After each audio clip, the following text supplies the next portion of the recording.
welcome to my vlog. So, sa vlog na to, i-share ko sa inyo kung paano ko kumuha ng TIN ID. So, para sa mga new applicant, tawag doon. So, yun. First time kong kukuha, para sa mga first timer na kukuha ng TIN ID. So, now, yung date is March 8, 2024. They just moved to a new office building which is sa likod ng Venice Mall. So yung place, it's called One Campus Place. Ayun.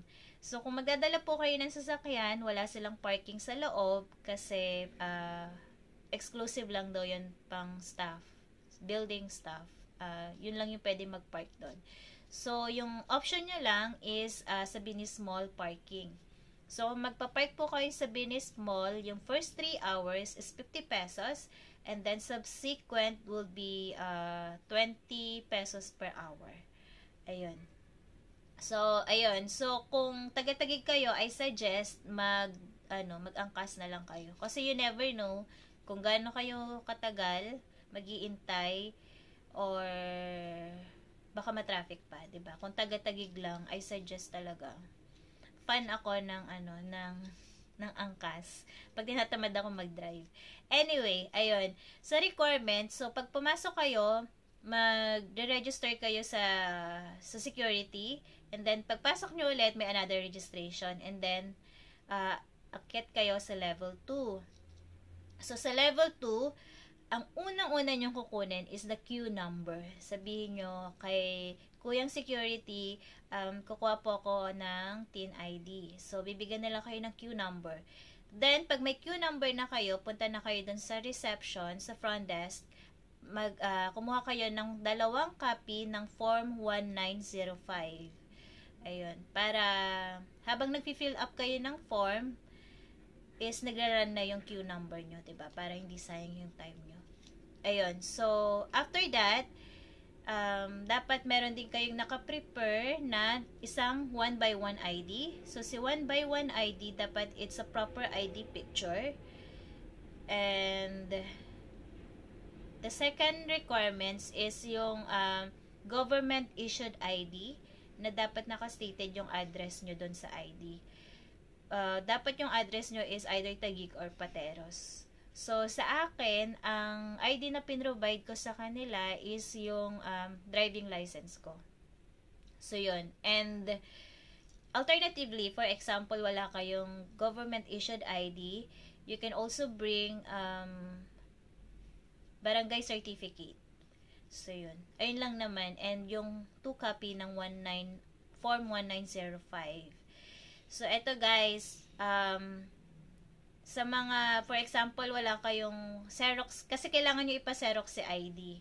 So, isang copy lang naman. So, pag wala kayong Xerox copy, wala pong, walang pa-photocopy sa building na yun. Kasi nga, new building, so, hindi pa nakakapag-set up ng pa-Xerox copy na pwede nyong bayaran para, ayun. So, pag, ang sinuggest nila is, punta kayo sa Venice Mall. So, yung pa-Xerox dun sa Venice Mall, labas kayo ng building, and then yung sa main entrance, tawid kayo, diba? Pag tawid nyo, may entrance na agad si Venice Mall, pasok kayo, and then may escalator pa akyat. Akyat kayo sa level 2, and then sa level 2, diretso lang kayo, exit kayo ng glass door, tapos, parang yung shop, ang pangalan niya hardware. Pero yung logo niya is kulay dilaw. Ayun. Basta doon. Anyway, wala silang palaminate doon. Just in case naisipan yung ipalaminate yung ID nyo pag-release. So, yun guys. Kung wala kayong pa-photocopy sa bahay nyo or wala kayong printer, that's the option. Doon sa building itself, walang pa-photocopy. Pero yun nga, pwede kayong pumunta sa Venice. So, yun. Yun lang yung requirements. So, kapag tinawag na yung number nyo, i-check lang nila, i-verify lang nila kung yung address nyo and yung sa form na fill upan nyo is accurate and tally. So, pag na-verify na nila yon, they'll ask you to wait again.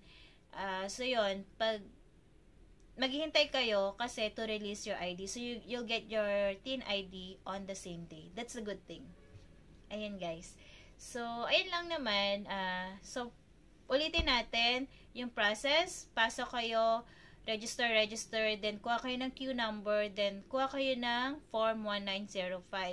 So, bago kayo pumunta doon sa BIR office, make sure na meron kayong photocopy ng government issued ID, which is dapat nakastated yung address nyo, na dapat na taga-Taguig kayo or Pateros. Alternatively, kung wala kayo nun, pwede kayo magdala ng barangay certificate. Tapos, 1x1 picture, yung Form 1905, and ayan, that's it. So, ayun lang guys. What else? That's it. So, ayun. I just joined real estate sa federal land. So, just in case you're interested to to invest, kasi we have like a pre-selling condo. We have in Makati, Taguig, Ortigas. We have in Pasay, Quezon City, Marikina.